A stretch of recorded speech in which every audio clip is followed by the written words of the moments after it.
Welcome to happy heart live and live in. आज मैं लेके आई हूँ third lesson from the book rich dad poor dad. और इस लेसन या टॉपिक का जो नाम है वो है माइंड योर बिजनेस, मतलब अपने काम से काम रखिए। अब माइंड योर बिजनेस का क्या मतलब है? इसमें रॉबर्ट कियोसाकी बताते हैं कि उनका एक दोस्त था। उसकी एक स्टोरी शेयर करते हैं कि वो कैसे किसी एक सेमिनार में गए थे जहाँ पे मैकडॉनल्ड्स के जो ओनर है वो आते हैं। और वहाँ वो अपनी मतलब वही जर्नी वगैरह शेयर करते हैं, कैसे वो अ, जो है इतनी बड़ी कंपनी के मल्टीनेशनल कंपनी के मालिक बन गए हैं, और कैसे दुनिया भर में उस उनके फ्रेंचाइजी हर जगह है। और पूरे सेशन के ख़त्म होने के बाद वो जो है उन सारे जो यंगस्टर्स हैं उनके साथ वो कहीं बाहर जाते हैं, मतलब जैसे थोड़े ड्रिंक्स लेने के लिए या थोड़ा एक स्मॉल गेट टुगेदर के लिए। और वहाँ हंसी मजाक चल रहा होता है और थोड़ा फन एनवायरनमेंट होता है। तो उधर वो सबसे एक सवाल पूछते हैं कि बताओ कि मेरा बिजनेस क्या है, किस बारे में है बिजनेस।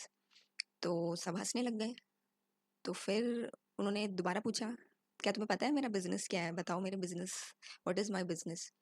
तो वो फिर हंसने लग गए और सोचने लग गए कि ये क्या बातें कर रहे हैं। सब जानते हैं कि ये जो है हैमबर्गर कंपनी के वो हैं मालिक, जिसका नाम है मैकडॉनल्ड्स। उन उसमें से एक लड़का बोलता है आपका बर्गर का बिजनेस है। तो वो बोलते हैं नहीं, मुझे पता था कि तुम यही बोलोगे या यही अपने मन में सोच रहे हो, तभी तुम सब हंस रहे हो। पर मैंने तुमसे ये क्वेश्चन किसी एक रीज़न से पूछा है, क्योंकि मेजॉरिटी लोग ये सोचते हैं कि मेरा जो बिजनेस है वो है हैमबर्गर बनाकर बेचना। हैमबर्गर मेरा प्रोडक्ट है और उसको मैं मैकडॉनल्ड्स कंपनी के नाम से बेचता हूँ। पर असल में जो मेरा बिजनेस है वो है रियल एस्टेट्स का। और वो ऐसे है कि जो मैकडॉनल्ड्स कंपनी है वो पूरे वर्ल्ड में, अक्रॉस द वर्ल्ड उसके आउटलेट्स हैं, स्टोर्स हैं, या रेस्टोरेंट हैं, जो भी बोले आप। तो उन रेस्टोरेंट या फिर उन स्टोर्स को खोलने के लिए जो उन्होंने जगह खरीदी है अलग अलग जगहों में, अलग अलग कंट्रीज़ में, सिटीज़ में, वो उन्होंने बहुत सोच समझ के खरीदी है कि कौन सी ऐसा कौन सा रोड का कौन सा हिस्सा है या कौन से टाउन का सबसे बेस्ट लोकेशन है या इंटरसेक्शन है जहाँ पे कि लोग बहुत आएंगे और जहाँ डिमांड बहुत होगी उनके प्रोडक्ट की। तो उन्होंने जब रियल एस्टेट लिया अलग अलग जगहों में अपनी इस रेस्टोरेंट को खोलने के लिए, जिसमें वो मैकडॉनल्ड्स कंपनी के अंडर अपने जो भी एडिबल आइटम्स, मतलब कि जो भी खाना भी बेचते हैं, हैमबर्गर्स और जो भी प्रोडक्ट्स आप जानते हैं मैकडी में मिलते हैं, तो वो सोच समझ कर लिया है। और वो रियल एस्टेट मतलब हैमबर्गर के स्टोर्स खोलते खोलते वो रियल एस्टेट्स के मालिक हैं, क्योंकि उन सभी आउटलेट्स में उन्होंने इन्वेस्ट किया है। वो उनके अपने ओन ओन मतलब उनकी ओनरशिप है उनमें। और हम सब जानते हैं कि जगह की वैल्यू बढ़ती है, स्पेशली अगर कोई जगह कमर्शियली बहुत अच्छा कर रही है, जहाँ पैसे बहुत कमाए जा रहे हैं और लोग बहुत आते हैं, उस जगह की डिमांड बहुत होती है, तो उससे उस प्रॉपर्टी की वैल्यू बढ़ती रहती है। और इसी से जो हैमबर्गर कंपनी के जो मालिक हैं वो अमीर बन रहे हैं, मतलब मैकडॉनल्ड्स के जो मालिक हैं। ये मैं इनका नाम भी भूल गई हूँ, क्या नाम है मैं बता देती हूँ। इनका जो अ,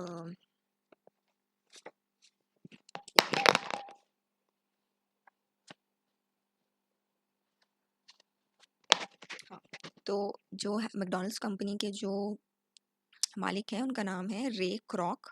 और यूनिवर्सिटी ऑफ टेक्सास जो कि ऑस्टिन में है, उधर ये स्पीच देने आए थे। और वहाँ अपनी वहाँ के स्टूडेंट्स के साथ वो अपनी इन मतलब जो है स्टोरीज को शेयर करते हैं, मतलब अपने बारे में ये बताते हैं, ये खुलासा करते हैं कि असल में हैमबर्गर बेच के नहीं, पर रियल एस्टेट में इन्वेस्ट करके ऑल ओवर द वर्ल्ड वो अमीर बने हैं। वही उनका असली बिजनेस है, क्योंकि रियल एस्टेट की वैल्यू बढ़ती है और उससे उनको पैसा मिलता है। तो इस चैप्टर में ये समझाया गया है बेसिकली कि लोग अक्सर अपने बिजनेस को बिल्ड नहीं करते हैं और अपने प्रोफेशन को ही अपना बिजनेस मानते हैं। जैसे अगर किसी से पूछो कि आपका क्या बिजनेस है, तो वो अपने किसी प्रोफेशन के बारे में बताएंगे कि मैं जो हूँ डॉक्टर हूँ, या फिर मैं इंजीनियर हूँ, लॉयर हूँ, इस तरीके से। पर जब ये बात बोली जाती है माइंड योर ओन बिजनेस, मतलब आप ओनर हो उस चीज़ के। और इसका मतलब ये भी नहीं है कि आपने कोई फर्म खोली है या कोई आप ऐसा बिजनेस करने लग गए हो जहाँ पे आपको प्रेजेंट रहना पड़ता है या काम करना पड़ता है, या जो आपका प्रोफेशन है, दुकान खोल लेना या इस तरीके से कोई सर्विस एजेंसी खोलना, ये नहीं। बट बिजनेस का मतलब है कि वो सोर्स जहाँ आप एडिशनल इनकम अर्न कर रहे हो without like being present in it. Your money is making money for you, and it is increasing your um, asset column. Asset column increase हो रहा है और उस एसेट से फिर आपकी इनकम जनरेट हो रही है। तो बिजनेस में वो ये बोलते हैं कि कैसे अपने डे जॉब, यानी जो भी आपका रोजाना का काम है यानी प्रोफेशन है, उसको आप करते रहिए, और उसके साथ साथ उस प्रोफेशन से जो इनकम जनरेट होती है उसमें से कुछ परसेंटेज आप इस बिजनेस में लगाइए। बिजनेस अगेन फिर से मैं क्लियर कर रही हूँ, बिजनेस का मतलब ये बिल्कुल नहीं मेंशन हुआ है कि आप एक कोई बिजनेस खोल के बैठे हैं जहाँ पे दिन में तो आप काम कर रहे हैं किसी और के अंडर एज एन एम्प्लॉय, और वहाँ जाके भी आप दुकान में बैठ रहे हैं, उसकी बात नहीं हो रही है यहाँ। यहाँ बात हो रही है उस एसेट पर इन्वेस्ट करने की जहाँ से आपकी कैश फ्लो जनरेट हो रहा है विदाउट वर्किंग। तो जैसे वो मैकडॉनल्ड्स का जो मालिक है रे क्रॉक, वो क्या करता है कि वो रियल एस्टेट भी खरीदता जा रहा था, तो रियल एस्टेट की वैल्यूएशन इंक्रीज होती रहती है ना, उसके भी पैसे उनको मिलते होंगे, और वही उनका रियल बिजनेस कह सकते हैं, या इनकम का जो इनफ्लो आ रहा है उसमें उसका कुछ परसेंटेज वो इस तरीके से अलग अलग शॉप्स या स्टोर्स को एक्वायर करने में इन्वेस्ट करते रहते हैं, और लॉन्ग टर्म में उनको इसी से बहुत फ़ायदा हुआ है। तो ये इसमें कुछ चीज़ें ये बताते हैं रॉबर्ट कियोसाकी कि इसमें आप स्टॉक्स में इन्वेस्ट कर सकते हैं, बॉन्ड्स में इन्वेस्ट कर सकते हैं, और नोट्स में इन्वेस्ट कर सकते हैं। नोट्स बेसिकली जो गवर्नमेंट इशू करती है या कोई भी कंपनी अपने कंपनी के लिए फंड्स रेज करने के लिए आपको किसी एक स्पेसिफिक ड्यू डेट को आपके पैसे वापस देने के लिए एक नोट इशू कर देती है, नोट्स या सर्टिफिकेट्स। और आपका जो रियल एस्टेट है वो है, या ऐसे कोई रॉयल्टीज़ जो जनरेट हो रही हो आपके किसी म्यूज़िक के वजह से, या किसी बुक के लिए, या किसी पेटेंट को या आपने इन्वेंशन किया है उससे आता हो आपको। तो ये क्या है कि आपने बुक एक बार लिख दी, आपने कोई इन्वेंशन किया वो एक बार कर दिया, बट उसके ऊपर जो इनकम जनरेट हो रही है वो मल्टीपल टाइम्स होती जा रही है। तो यही आपका बिजनेस है, जहाँ आप एक्टिवली नहीं कुछ कर रहे हो, बट आपने एक बार में ऐसा इन्वेस्टमेंट किया है उस चीज़ में कि आपके लिए वो अब पैसा खुद बनाता जा रहा है। सो that is what is the meaning of minding your own business. और लास्ट में अगर इसको मतलब मोटा मोटा समझाया जाए तो वो ये है कि कोई भी ऐसा एसेट जो कि आपको बिना आपके प्रेजेंट रहे भी इनकम जनरेट करके दे रहा है, वो है आपका बिजनेस। और इसमें वो एक बात और शेयर करते हैं कि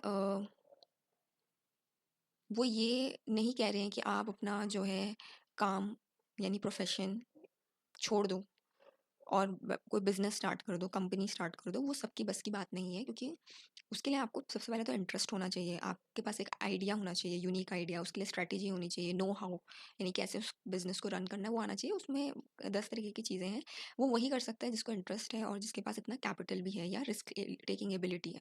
बट यहाँ वो इस बात पे फोकस कर रहे हैं कि कैसे आप सिर्फ अपने प्रोफेशन से जनरेटेड इनकम पर ही डिपेंडेंट ना रहे, आप उस इनकम से फालतू की लाइबिलिटीज़ ना खरीदे, जो कि अक्सर लोग एसेट समझते हैं। जैसे कोई लग्जरी या कोई कार खरीद लेना, आपके पास अभी तक कार नहीं थी बट आपने बहुत महंगी, थोड़ा पैसा आया आपके पास, आपने कार खरीद ली। आईफोन का एक बहुत बड़ा अच्छा एग्जाम्पल है, जो इंडिया की यूथ के आई मीन इंडियन यूथ्स में बहुत पॉपुलर है, और एक पागलपन के जैसा है कि आप ईएमआई में भी आईफोन खरीद रहे हैं या एप्पल के और प्रोडक्ट्स ले रहे हैं। तो ये आपकी लायबिलिटी इंक्रीज़ करेगा, क्योंकि ये जिन्हें आप एसेट समझ रहे हैं कि कार खरीद ली आपने, एक महँगा फ़ोन खरीद लिया, या कोई महँगे कपड़े खरीदे, गुच्ची, प्राडा और लुई वितौन के, या फिर महँगे जूते खरीदे, महँगा कोई आपने फर्नीचर खरीद लिया। इन सबको भी कई लोग एसेट मानते हैं, या घर बहुत महँगा खरीद लिया। अपने इनकम से, मतलब अपने प्रोफ़ेशन से आ रहे इनकम से। तो वो लायबिलिटी है, क्योंकि आप खुद, अगर आप कॉमर्स के स्टूडेंट रहे हैं तो आप इस बात को जानते होंगे कि बिल्डिंग की वैल्यू डेप्रिशिएट होती है, वो चाहे आपकी घर की बिल्डिंग हो। और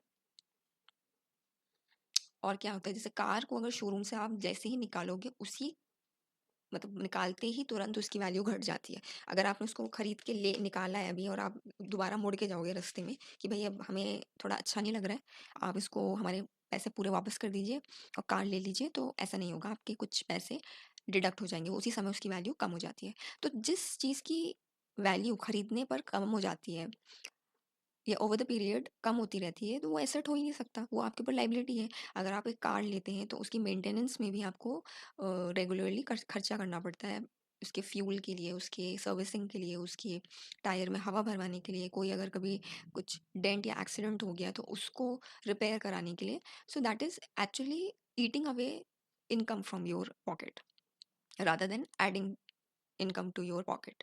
तो पूरा जो प्रोसेस है उसका ये है माइंड योर बिजनेस का, कि आपने अपना प्रोफेशन रखा, जो भी आप काम कर रहे हैं उसका कुछ, जो इनकम जनरेट हो रही है उसका कुछ पोर्शन आप एसेट्स में लगाएंगे, जो कि इनकम दोबारा आपको जनरेट करके देगा। अब चाहे वो रियल एस्टेट हो, रियल एस्टेट में जैसे कि रॉबर्ट कियोसाकी रियल एस्टेट से ही पैसा कमाते हैं। वो कई जगह प्रॉपर्टीज खरीदते हैं और उनको 7 साल के अंदर अंदर फिर बेच देते हैं। बट उसमें वो जैसे रेंट में देते हैं, उस रेंट से जो पैसा आता है अ, उससे वो पैसे कमाते थे। और जैसे उनके जो दोस्त होता है, अ, मतलब जो रे क्रॉक के उस सेमिनार में प्रेजेंट था, उसने कार वॉशेस का काम किया था। और कार वॉशेस तो सर्विस प्रोवाइड करता है, लेकिन उन कार वॉशेस को जो उसने अलग अलग जगह खोला, उस कंपनी को, उसके लिए उसने जो रियल एस्टेट इकट्ठा करी खरीदी उस कार वॉश को खोलने के लिए या रन करने के लिए, वो उसकी इनकम थी, वो उसका एसेट था। और जैसे जो इनके रिच डैड होते हैं, वो कन्वीनियंस स्टोर्स चलाते थे। वो सारे कन्वीनियंस स्टोर्स को वो अलग अलग जगहों में खरीदते ही थे, रियल एस्टेट ही था उनका। वो खुद थोड़ी हर कन्वीनियंस स्टोर में जाके बैठते थे और उनमें सामान बेचते थे, या उधर वो अकाउंट्स मेंटेन करते थे। बट उन्होंने मल्टीपल चेन्स खोली है, जैसे कोरिया में जो 7-Eleven है, उसका आपने नाम सुना हो अगर आप वीडियोस वगैरह देखते हो, कोरियन वीडियोस। तो एसेट का मतलब ये है जो आपको इनकम या कैश फ्लो जनरेट करके दे रहा हो। और उन्होंने ये बात भी समझाई कि ये चीज़ें किसी आप नॉर्मल इंसान से या बैंक के पास जाके बोलेंगे कि भई मेरा, जैसे वो कभी लोन लेने गए होंगे अपनी लाइफ टाइम में, और उन्होंने जब ये बताया कि भई, क्योंकि वो बैंक आपकी क्रेडिबिलिटी के ऊपर देता है लोन, कि कितना आप वापस कर सकते हो या नहीं। तो उनका जो पैसा आता था वो रेंट के थ्रू आता था। मल्टीपल जगह उन्होंने रियल एस्टेट्स ओन करे थे, प्रॉपर्टीज ओन करी थी, और उससे जो पैसा आता था वो बहुत था। बट फिर भी उनको उनका क्रेडिबिलिटी स्कोर लो माना जाता था और उनको लोन देने से रिजेक्ट किया जाता था। पर जब वो अपने लग्जरी आइटम्स, कोई लग्जरी सूट्स, घड़ियाँ और भी बहुत सारी जो उनके लग्जरी पोजेशंस थे, उनको वो मानते थे बैंक वाले कि अच्छा ठीक है, हाँ ये है तुम्हारी असली एसेट, क्योंकि अगर कल के दिन तो पैसे ना दे पाए तो तुम्हारे इस एसेट को बेच के हम पैसा कमा सकते हैं, हम इसे एज अ मॉर्गेज ले सकते हैं। तो बैंक वाले भी नहीं मानते हैं कि अ, अगर आप इस तरीके का कोई काम कर रहे हैं, जैसे आपने रॉयल्टी से पैसा आता हो या प्रॉपर्टी के रेंट से पैसा आता हो, तो उसको हम मानेंगे, उसके बेसिस में आपको जो है लोन अप्रूव होगा या सैंक्शन होगा। बट असल में एसेट वही है जो आपको रेगुलरली बिना आपके प्रेजेंस के या एक्टिव पार्टिसिपेशन के पैसा दे रहा है अलोंग विद योर जॉब। अब कुछ लोगों ने इस बुक को पढ़ के, या जब ये सेल्फ हेल्प बुक्स और फाइनेंशियल लिटरेसी के बारे में बहुत अ, चर्चा या ये पूरा कंसेप्ट प्रचलित होने लगा, तो ये चीज़ बोली थी कि भई अपना बिज़नेस खोलो, किसी के अंडर क्यों काम करना? अपना खोलो, अपनी मेहनत पूरी अपने बिज़नेस को खड़ा करने में लगाओ, उससे जो रिटर्न आएगा वही आपका असली पैसा है या एसेट है। ऐसा उन्होंने कुछ नहीं कहा है कि तुम बैठ के बिज़नेस खोल दो या प्रोफ़ेशन या जॉब करना छोड़ दो। बट वो जो कह रहे हैं वो ये है कि ऐसे एसेट्स में इन्वेस्ट करना शुरू करो, जो कि लॉन्ग टर्म में आपको इतना एडिशनल इनकम ला के दे बिना आपके एक्टिव प्रेज़ेंस के, कि आप जो आज कंफर्ट या लग्जरी आइटम्स को खरीदने से अपने आप को रिफ्रेन कर रहे हो, वो आप बिना सोचे या बिना ईएमआई के, बिना लोन के, बिना कहीं ज़रूरत की चीज़ को नेग्लेक्ट करके आप उनको खरीदने में चले जाओ। तो ये चीज़ दिमाग में समझ आनी चाहिए कि माइंड योर बिजनेस का मतलब है invest on income generating assets. और यही था इसका थर्ड वाला जो चैप्टर का, मतलब थर्ड लेसन जो रॉबर्ट कियोसाकी अपनी book rich dad poor dad के थ्रू बताते हैं। और इससे आप कैसे अमीर बन पाएंगे, रिच बन पाएंगे, और आपकी आगे की जनरेशन भी उस वेल्थ को रख पाएगी और उस वेल्थ से और नई वेल्थ बना पाएगी, ये एक तरीका है।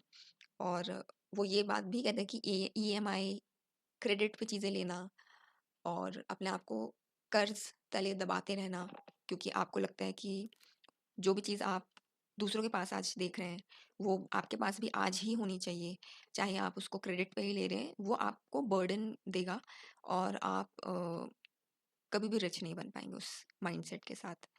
तो आई होप आपको आज का लेसन समझ आ गया हो, माइंड योर बिजनेस। और मैं आपसे मिलती हूँ आपके next fourth lesson from the book rich dad poor dad. तब तक के लिए नमस्कार। Thank you.